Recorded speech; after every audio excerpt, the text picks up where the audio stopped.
Betting apps ని promote చేస్తున్నారంటూ IPS Sajjanar చేసిన X post ఇప్పుడు తీవ్రంగా వైరల్ అవుతోంది. దానిపైన విశాఖ నగర పోలీస్ కమిషనర్ రియాక్ట్ అవ్వటం, విశాఖ పోలీసులు లోకల్ బాయ్ నానిని అదుపులోనికి తీసుకోవడం, ప్రస్తుతానికి రిమాండ్ అయితే కంటిన్యూ అవుతోంది. అయితే దీనిపైన విశాఖకు సంబంధించినటువంటి ఒక లాయర్ కూడా అసలు ఎలాంటి సెక్షన్స్ నాని పైన ఫైల్ అయ్యాయి, ఆ సెక్షన్స్ ఏం చెప్తున్నాయి అనేది కూడా ఆయన రియాక్ట్ అవ్వడం జరిగింది. అయితే ఇమీడియట్ గా దీనిపైన స్పందించినటువంటి లోకల్ బాయ్ నాని లాయర్ ఎవరైతే ఉన్నారో కార్తిక్ గారు మనతో పాటు మాట్లాడడానికి ఐ డ్రీమ్ కి కాల్ చేయడం జరిగింది.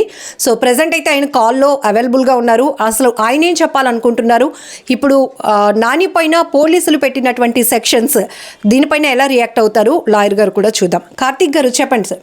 మేడం, ఇది నాని మీద పెట్టిన కేసెస్ అండ్ బయట మొత్తం అంతా మిస్లీడ్ అవుతుంది. సో దీని మీద నేను క్లారిటీ ఇవ్వడానికి మీకు కాల్ చేశాను. ఓకే అండి.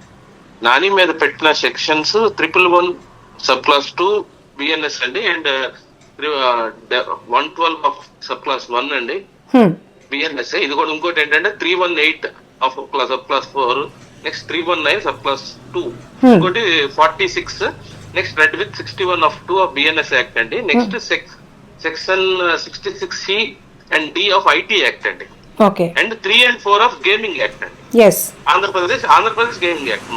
yes మేడం, ఇది మన అదేంటి నాని మీద ఎలిగేషన్ ఏంటంటే, ఎవరో పులికుమార్ రెడ్డి అని గాజువాక ఆయన ఒక 3 crores 9 lakhs సంథింగ్ అతని ఫ్రెండ్ కృష్ణారెడ్డి అండ్ శంకర్ రావు అనే ఆయన బెట్టింగ్ యాప్స్ లో పెట్టి పోగొట్టుకున్నారంట.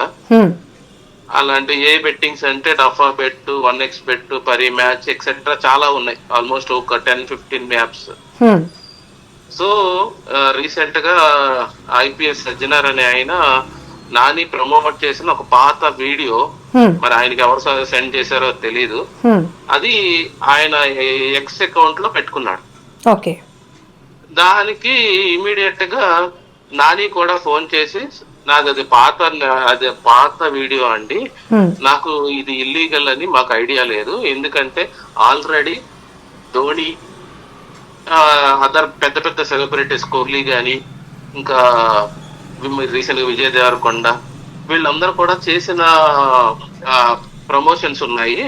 సో మేము లీగల్ అనుకొని చేస్తున్నాం, నన్ను కూడా ఓన్లీ జస్ట్ ప్రమోటర్ గా అతను అడిగాడు, నాకు దాని వరకే పేమెంట్ ఇస్తాడు, అంతకు మించి నాకు ఏం లేదు అని కూడా ఎక్స్ప్లెనేషన్ ఇచ్చారు. ఆ ఎక్స్ప్లెనేషన్ ఇచ్చిన తర్వాత అదే రోజు ఈవినింగ్ నానిని సడన్ గా ఒక 3 పోలీసులు వచ్చి తీసుకెళ్లారంట. ఎప్పుడు అది అయింది? సాటర్డే ఈవినింగ్ అండి, అరౌండ్ 5 o'clock. ఓకే, ఆయన నాని వేరే ఆయనతో ఉంటే అక్కడ వేరే ప్లేస్ కి వచ్చి, మరి ఆయనకు లొకేషన్ ఎలా తెలుసాయి ఇవన్నీ తెలియదు, అక్కడికి వచ్చి నాని కారు పట్టుకొని దొరికావురా అన్న పాయింట్ పట్టుకొని లాక్కెళ్ళి తీసుకెళ్లారంట. ఏ నోటీస్ ఇవ్వలేదు, ఏమి ఇవ్వాల. ఇప్పుడు మీరు చెప్తున్న ప్రకారం కాలర్ పట్టుకొని తీసుకెళ్లారా? తీసుకెళ్లారు, అది సీసీటీవీ ఫుటేజ్ కూడా రికార్డ్ అయ్యేది. ఓకే, తీసుకెళ్లేటప్పుడు జనరల్ గా ఏంటంటే ఒక ఎంక్వైరీకి వెళ్ళేటప్పుడు ఫలానా నోటీసు ఏదో అవన్నీ ఇవ్వాలండి, ఏమి ఇవ్వలేదు, డైరెక్ట్ గా తీసుకెళ్లిపోయి కనీసం సైబర్ క్రైమ్ పోలీస్ స్టేషన్ తీసుకెళ్తున్నామని ఇంటిమేషన్ కూడా ఎవరికి ఇవ్వాల. ఎక్కడికి తీసుకెళ్తున్నారని వాళ్ళ బ్రదర్ ఒక ఆయన ఫాలో అయ్యారు. ఫాలో అయితే ఎండార్లోని సైబర్ క్రైమ్ పోలీస్ స్టేషన్ తీసుకెళ్లారు. ఎందుకు తీసుకొచ్చారంటే ఏమీ చెప్పట్లా. సరే అని నాకు నెంబర్ ఇస్తే, నేను బీడీఎస్ ప్రసాద్ ఎవరో ఉన్నారండి, ఆయన సిఐ, ఆయనకి నేను ఫోన్ చేస్తే, సో చిన్న ఎంక్వైరీ అండి తీసుకొచ్చామన్నాడు. ఎంతసేపు చూసినా ఆయన రెస్పాండ్ అవ్వట్లా, డీటెయిల్స్ ఇవ్వట్లా, ఎందుకు అరెస్ట్ చేశారు, ఏ సెక్షన్ మీద అరెస్ట్ చేశారు అని చెప్పి డీటెయిల్స్ ఇవ్వట్లా. నేను అప్పుడు ఆయనకు మెసేజ్ పెట్టా, సో తీసుకొచ్చారు కదండి, నాకు డీటెయిల్స్ ఇవ్వండి, నేను హౌస్ మోషన్ మూవ్ చేసుకుంటాను. సేమ్ ఇదే నానిని లాస్ట్ టైం ఇలాగ ఎంక్వైరీ అని పిలిచి 3 days బోట్ ఫైర్ యాక్సిడెంట్ లో 3 days ఇల్లీగల్ డిటైన్ చేస్తే హైకోర్టులో ఎఫ్ఎస్ కార్పస్ చేశారు. అవన్నీ మొత్తం చెప్పాను ఆయన. మేబీ ఆ పాత పగ ఏమన్నా పెట్టుకొని ఇప్పుడు తీసుకొచ్చి ఫైల్ ఈ కేసులో పెట్టారో అది నాకు తెలియదండి. అంటే పోలీసులకి నాని పైన పగ అన్నది ఎట్లా చూడాలి? ఎందుకంటే ఇది లాస్ట్ టైం 3 days పెట్టినప్పుడు నాకు తెలిసి పోలీస్ గేమ్ ప్లే ఏంటంటే, అతను లోపల పెట్టి ఆ మ్యాటర్ డైవర్ట్ చేద్దాం అనుకున్నారు, అటెన్షన్ డైవర్ట్ చేద్దాం అనుకున్నారు పబ్లిక్ ని. ఆ 3 days పెట్టడంతో హైకోర్టు ఇన్వాల్వ్ అవడంతో అతను వదిలేశాడు. హైకోర్టులో ఏమో మనోడు కాంపన్సేషన్ కోసం వేశాడు. ఎందుకంటే నేను ఒక సోషల్ మీడియా ఇన్ఫ్లుయెన్సర్ ని, నన్ను ఇంటెన్షనల్ గా 3 days లోపల పెట్టారు కాబట్టి నాకు జరిగిన పరువు నష్టం అదంతా కాంపన్సేషన్ ఇవ్వండి, మెంటల్ గానీ అది ఇది అని చెప్పి వేశాడు. అంటే పోలీసులకి ఏం అవసరం ఉంటుంది కార్తిక్ గారు? అంటే అంత పెద్ద ఇష్యూ అయింది, అసలు ఒక హార్బర్ హిస్టరీలోనే అది చాలా అతిపెద్ద ప్రమాదం కూడా. ప్రమాదం అయిందండి. ఏముందండి ఇప్పుడు జనాలకి మేము దీని మీద ఇన్వెస్టిగేషన్ చేస్తున్నాము, పలానా అతన్ని తీసుకొచ్చి ఎంక్వైరీ చేసామని అని చెప్పారు. అలా చెప్పినప్పుడు 3 రోజులు 4 రోజులు అఫీషియల్ గా మీడియా ముందు చెప్తున్నారు, పలానా రోజు మా దగ్గర ఉన్నాడు, పలానా రోజు 20వ తారీఖు పొద్దున్న తీసుకెళ్లారు. 19th ఇన్సిడెంట్ జరిగితే 20వ తారీఖు పొద్దున్న తీసుకెళ్లారు. హైకోర్టులో 22న ఫైల్ చేశామండి హెబియస్ కార్పస్ ఫైల్ చేయగానే విత్ ఇన్ 1 hour లో అతన్ని రిలీజ్ చేసి పంపించేసి హైకోర్టులో రిపోర్ట్ ఏమని ఇచ్చారంటే 160 CRPC కింద ఎవిడెన్స్ జస్ట్ అదే ఎంక్వైరీకి పిలిచినట్టు అదే రోజు మార్నింగ్ పిలిచాము, అదే 1 గంట ముందు పంపించేసామని. మొత్తం మీడియాకి తెలుసు, మొత్తం ప్రజలకు తెలుసు 3 days నుంచి అతను లోపల ఉన్నాడని అదే ఆఫీసర్లు అడ్మిట్ అయ్యారు. ఎంత మిస్లీడింగ్ ఇన్ఫర్మేషన్, కోర్టుని మిస్లీడ్ చేస్తారండి. బయట వాళ్ళు ఓకే, పబ్లిక్ ఓకే, జడ్జిలు కూడా మిస్లీడ్ చేస్తారు ఈ పోలీసులు.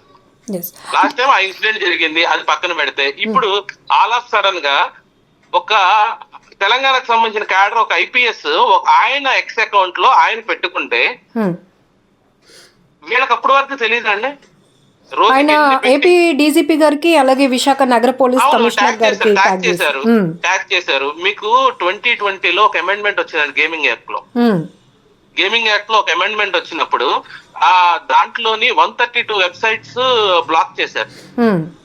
అలాంటి వెబ్సైట్స్ వస్తున్నాయి అంటే చర్య తీసుకోవాల్సిన ఫస్ట్ సుమోటోగా ఎవరు బ్లాక్ చేయాలండి? పోలీసే కదా. 2020 నుంచి ఈ రోజు దాకా ఇటువంటి ఒక case Katla. All of sudden ఎవరో ఒక ఆయనకి అది కూడా పాత వీడియో పంపిస్తే ఈ రోజు పర్టికులర్ గా ఈ కేసు కట్టారు. సరే కేసు కట్టారు, అది ఓకే. ఇది FIR నంబర్ 34 అండి of 25 cyber crime Visakhapatnam. Who is the complainer అండి? పులికుమార్ రెడ్డి అండి. ఓకే. 32లో కూడా ఈయనే కంప్లైనెంట్ అండి. 32లో అండ్ 33 ఐ థింక్ 2 కేసులు వరుసగా 3 కేసులు, మొత్తం ఇది 3వ కేసు. ఓకే. నిన్న బెయిల్ అప్లికేషన్ వేయడానికి వెళ్తే ఇదే సిమిలర్ కంప్లైంట్స్ పెట్టిన ఆయన ఆ అక్యూజర్ తరపు బెయిల్ వేయడానికి వచ్చాడు. నేను అప్పుడు చూస్తే అది 59 lakhs క్యాసినోలో పోయినాయి అంట. ఇక్కడేమో 3 crores నేను నష్టపోయాను సో అండ్ సో బెట్టుల్లో పెట్టి. సో రీసెంట్ గా ఇలా సజ్జనార్ అని ఆయన లోకల్ పైన ప్రమోట్ చేస్తున్నాడు అని పెట్టాడు కదా, అది చూసి నేను వచ్చి అతని మీద కంప్లైంట్ పెడతానికి వచ్చాను అని చెప్పి పెట్టాడు. ఇతని మీద పెట్టిన సెక్షన్స్ ఏంటంటే 318, 319 చీటింగ్ సంబంధించి. ఇతనేమో డైరెక్ట్ గా ఎక్కడ ఇతను పెట్టిన యాప్ లో అతను ఇన్వెస్ట్ చేయలేదని అతనే చెప్తున్నాడు. ఇతను ప్రమోట్ చేసిన యాప్ లో అతను ఇన్వెస్ట్ చేశాను, దాంట్లో నష్టం వచ్చింది కాబట్టి ఇతనే అని చెప్పి ఎక్కడా చెప్పట్లేదు. అసలు దానికి దీనికి రిలేషన్ వేసి ఇక్కడ ఈ కేసు ఫైల్ చేసి సెక్షన్ 66C and D అండి ఐడెంటిటీ థెఫ్ట్ ఎక్కడ జరిగిందండి ప్రమోషన్ చేసినప్పుడు. ఇప్పుడు లోకల్ బాయ్ నాని అరెస్ట్ అనేది సజ్జనార్ గారు పెట్టినటువంటి ఎక్స్పోజ్డ్ బేస్డా లేకపోతే కంప్లైనర్ ఇచ్చినటువంటి కంప్లైంట్ బేస్డా? ఫస్ట్ ఎక్స్పోజ్డ్ బేస్డ్ అండి. Maybe this is a clear cut publicity stunt అని నా ఎక్స్పెక్టేషన్. ఎందుకంటే ఇన్ని సంవత్సరాలు కనపడింది, ఈ రోజు కనపడిందా? అంటే మీన్స్ పబ్లిసిటీ స్టంట్ అంటే ఇప్పుడు ఎవరు దీన్ని వాడుకుంటున్నారు situation? Visakhapatnam police, Visakhapatnam city police. How you declare ఆ పాత కేసు గ్రడ్జెస్ ఉండుంటాయండి.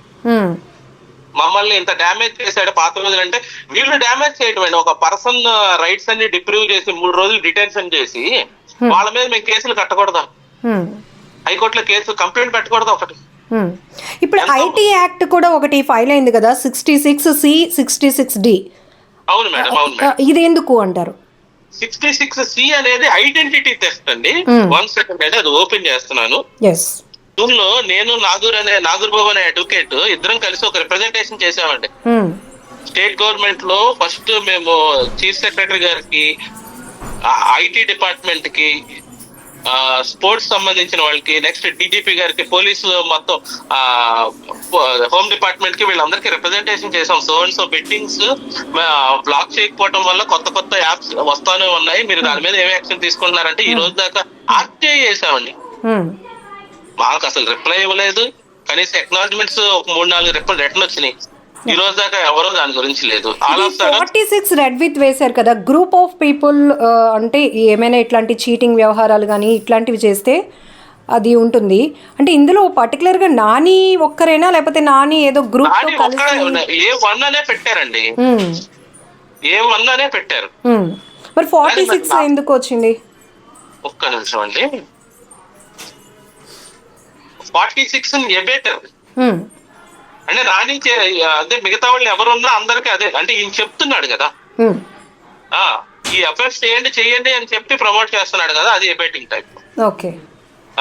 నెక్స్ట్ 61 పెట్టారండి, కాన్స్పిరసీ, క్రిమినల్ కాన్స్పిరసీ. అంటే ఇంకా కుట్రతనం ఏమైనా ఉందా అన్న పాయింట్ మీద. ఓకే. 112 ఏమో ఆర్గనైజ్డ్ క్రైమ్ అండి. ఓకే.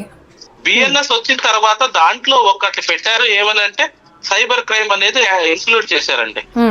దానికి ముందు కూడా ఆర్గనైజ్డ్ క్రైమ్ లో ఈ టైప్ ఒక సిండికేట్ గా ఏర్పడి కిడ్నాప్ చేయటం, ఉమెన్ ట్రాఫికింగ్, ఇవన్నీ దాంట్లో వస్తాయండి. సైబర్ క్రైమ్ వచ్చేటప్పటికి దీంట్లో 111 బిఎన్ఎస్ లో పెట్టారు, కానీ దానికి ఇంటర్ప్రిటేషన్ జరుగుతుంది. రీసెంట్ గా హైకోర్టులో కూడా వైసీపీ సోషల్ మీడియా మీద ఒక కేసు జరిగినప్పుడు ఇదే 112 వాడారు. సైబర్ క్రైమ్ అని ఉంది కాబట్టి అన్నిటికీ ఇది పెట్టేస్తున్నారేమో ఒక క్వశ్చన్ మార్క్ ఉంది.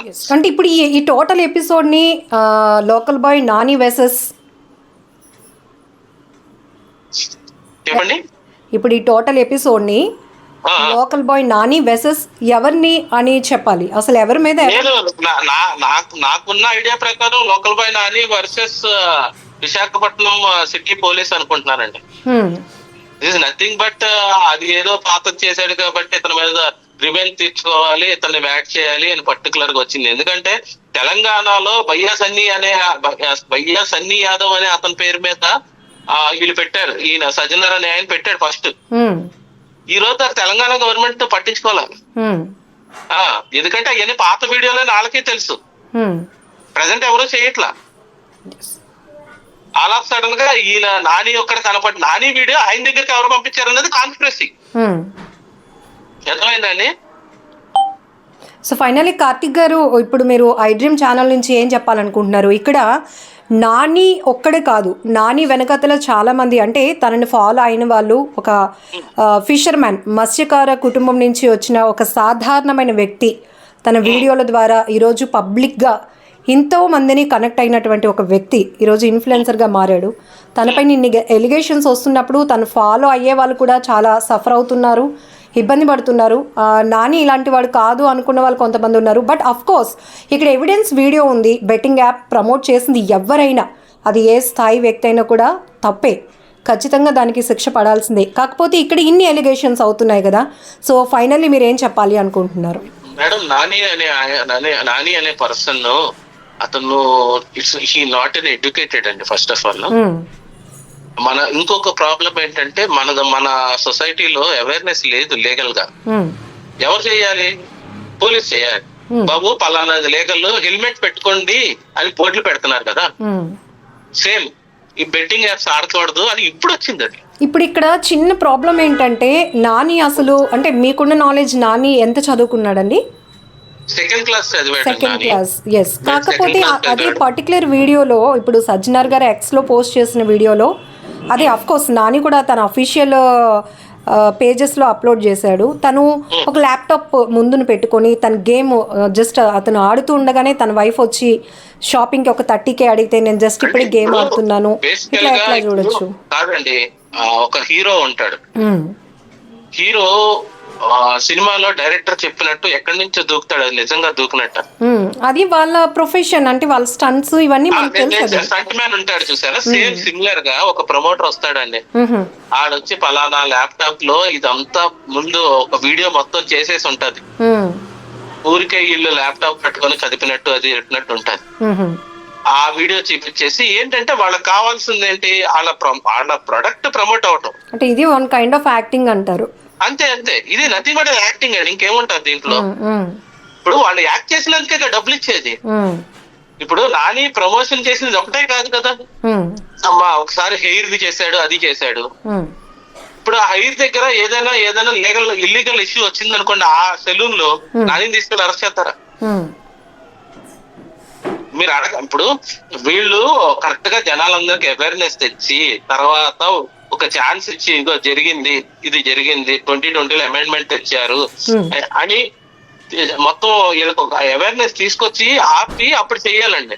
ఎవరో వచ్చి పలానా పర్సన్ 32/2025 ఎఫ్ఐఆర్ కడితే అతన్ని తీసుకొచ్చి మళ్ళీ 34 లో కూడా కంప్లైంట్ పెట్టిస్తారా?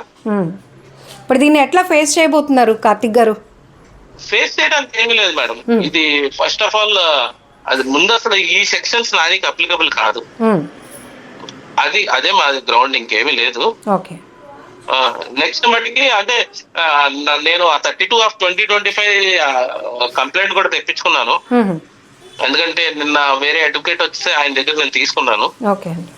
నేను అది కూడా తీరుస్తాను. ఎందుకంటే సేమ్ పర్సన్ ఇప్పుడు కాలుకి చేతికి నొప్పి వస్తుందండి ఒకేసారి. డాక్టర్ దగ్గరికి వెళ్ళి ఒకసారి కాలు చేయించుకొని ఒకేసారి నొప్పి వస్తున్నాడు, ఒకసారి కాలు చేయించుకొని తర్వాత 2 రోజుల తర్వాత చేయి చేయించుకోరు కదా. సో సిమిలర్ ఇదే.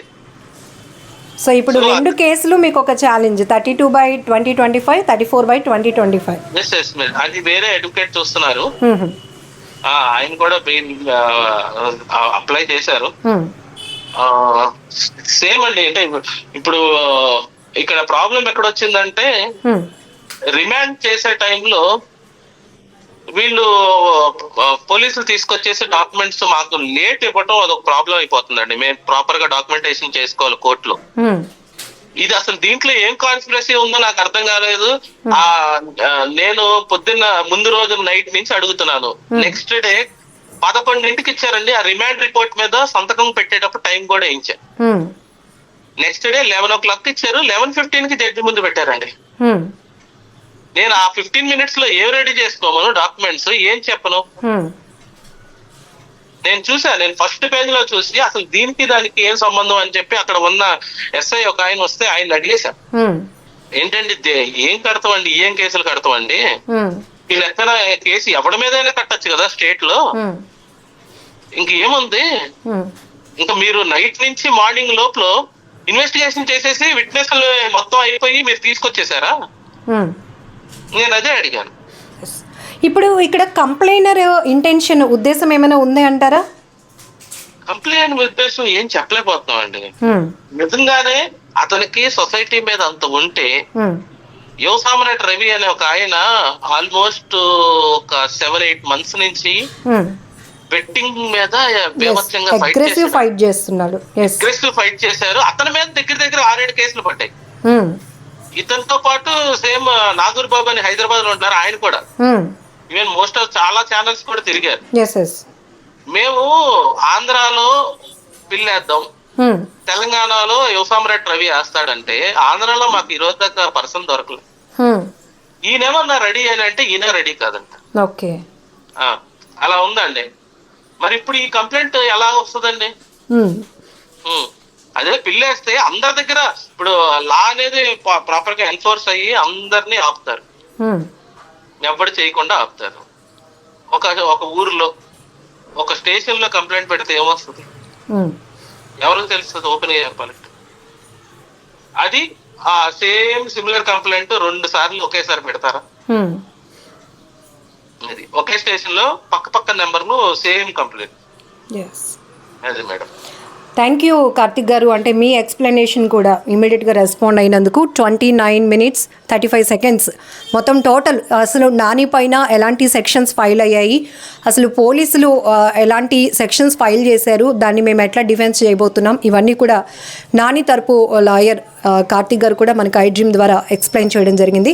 సో చూద్దాం అసలు ఏం జరగబోతోంది. ఎందుకంటే ఇక్కడ ఇన్ఫ్లుయెన్సర్గా మారకముందు నాని అనేటప్పటికీ చాలా నోటెడ్ పర్సన్. టిక్టాక్ నుంచి తన మంచి కంటెంట్తో నేను చదువుకోలేదు కానీ నాకు వచ్చిన విద్యను మీ అందరికీ చూపిస్తున్నాను, దయచేసి మీరు అందరూ నన్ను ఆదరించండి అంటూ తను చెప్పినటువంటి మాటలు ప్రతి ఒక్కరిని కనెక్ట్ చేశాయి. ఆ తర్వాత మరి మిడిల్లో చాలా జర్నీలో చాలా మార్పులు వస్తాయి అన్నందుకు ఆ బెట్టింగ్ యాప్ని ప్రమోట్ చేయటం, తర్వాత తర్వాత ఐపీఎస్ సజ్జనార్ గారు ఎక్స్లో పోస్ట్ చేయటం, మొత్తానికి మళ్ళీ తీవ్రంగా నాని పేరు చాలా బలంగా అగ్రెసివ్గా వినపడుతోంది. ఫైనలీ ఎపిసోడ్లో నాని అడ్వకేట్ కార్తిక్ గారు చెప్తుంది, ఈ మొత్తం వ్యవహారం అయితే local boy Nani వెసెస్ Visakha city police అని చెప్తున్నారు. సో ఏం జరగబోతుందో కూడా చూద్దాం. ఎప్పటికప్పుడు అప్డేట్ ఇవ్వడానికి నాని లాయర్ కార్తిక్ గారు కూడా మనకు అందుబాటులో ఉంటారు. అట్లనే డిపార్ట్మెంట్ పరంగా కానీ కోర్టు పరంగా ఎట్లాంటి డెసిషన్స్ బయటకు రాబోతున్నాయి కూడా చూడాలి. కెమెరా పర్సన్ శేఖర్తో లక్ష్మి, ఐ డ్రీమ్ వైజాగ్.